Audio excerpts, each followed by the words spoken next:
What happens when someone builds an entire brand on relationship advice? On telling other people how to live, how to love, how to leave toxic situations, and then turns out to be living a double life of deception, fraud, and chaos?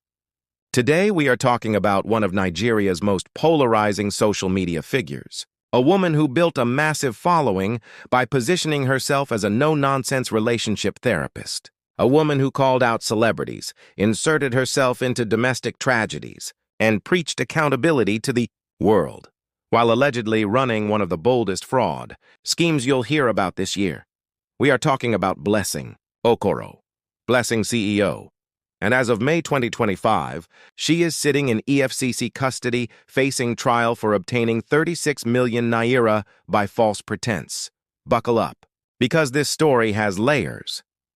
For those who don't know her, Blessing Okoro, popularly known as Blessing CEO, is a Nigerian social media influencer and self-styled relationship therapist. She built a significant following across Instagram, TikTok, and YouTube by giving blunt, often controversial relationship advice. She was loud, confident, unapologetic.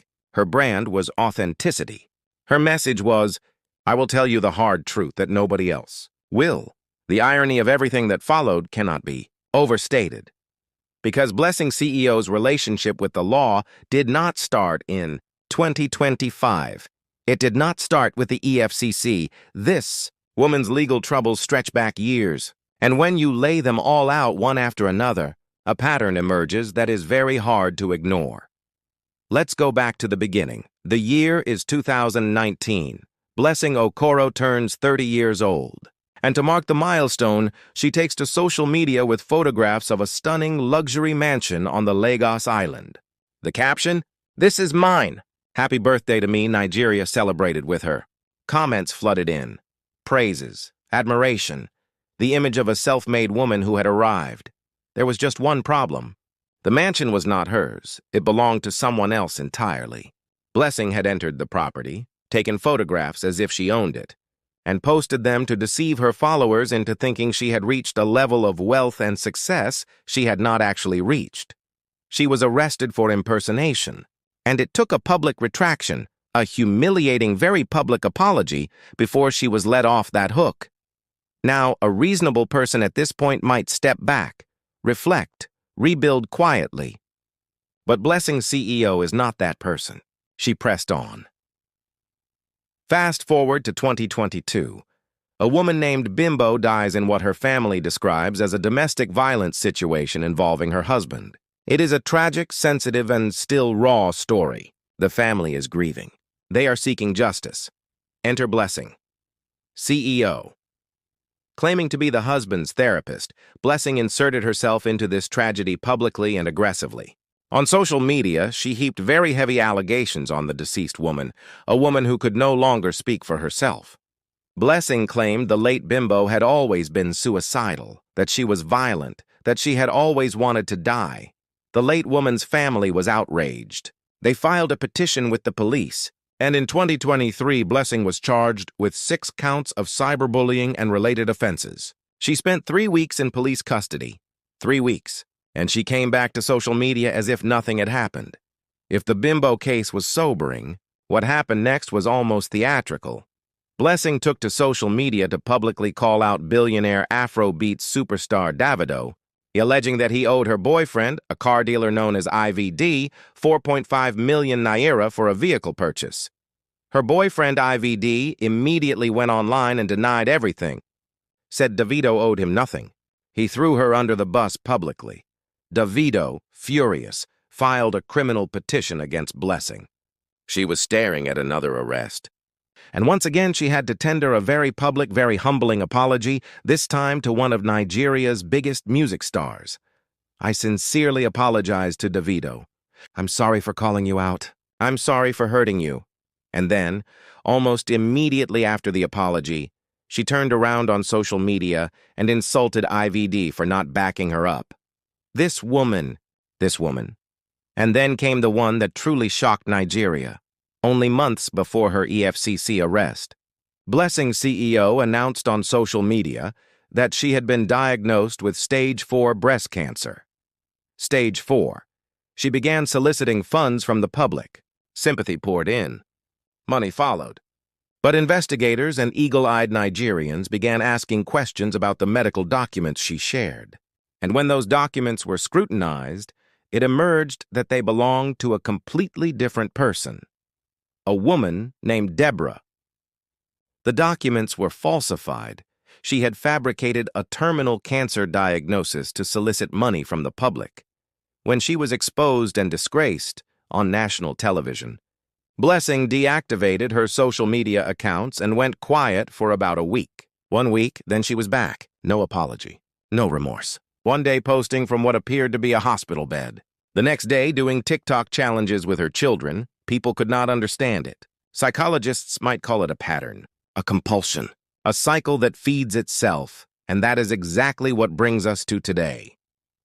On Friday, May 15th, 2025, the Lagos Zonal Directorate of the EFCC, the Economic and Financial Crimes Commission, arraigned Okoro Blessing Nkiruka before Justice Dikeocha Olu of the Federal High Court in Ikoyi, Lagos. The charge? Obtaining 36 million naira by false pretense and stealing. Now, when the news broke, many people assumed this was connected to the fake cancer fundraising. It is not. This is an entirely separate case.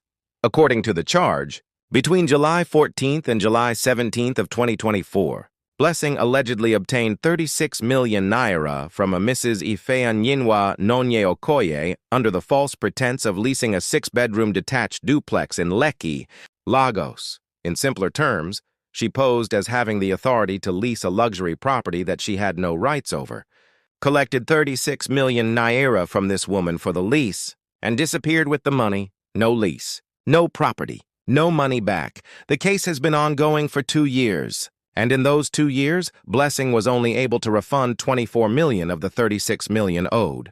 Her own lawyer, in open court, essentially confirmed the fraud by telling the judge that his client had partially refunded the victim.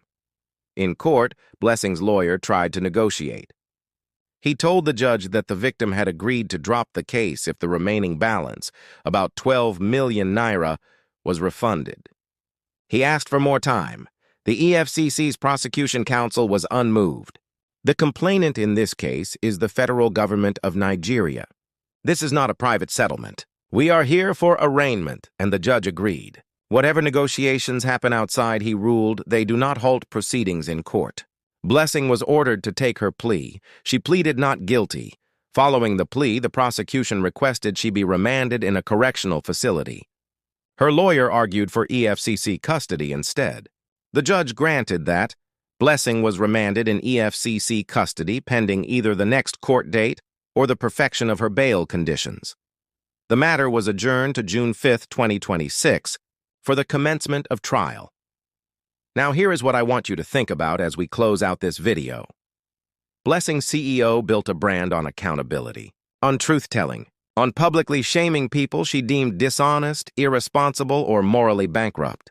She stood before millions and told them how to live better lives, and behind that brand, if these charges hold, was a woman allegedly defrauding a widow of 36 million naira, faking a terminal illness for donations, lying about a mansion, cyberbullying a deceased woman, and dragging a celebrity's name through the mud with fabricated debt claims. There is a lesson in this, not about Blessing specifically, but about the culture of social media performance, where the loudest voices are not always the most righteous, and where an audience can become the most powerful tool of cover. What happens next? Whether she makes bail, whether the trial proceeds, whether the cancer allegations spawn their own charges, we will follow it. Because accountability, it turns out, does not care who you say you are online. Stay tuned.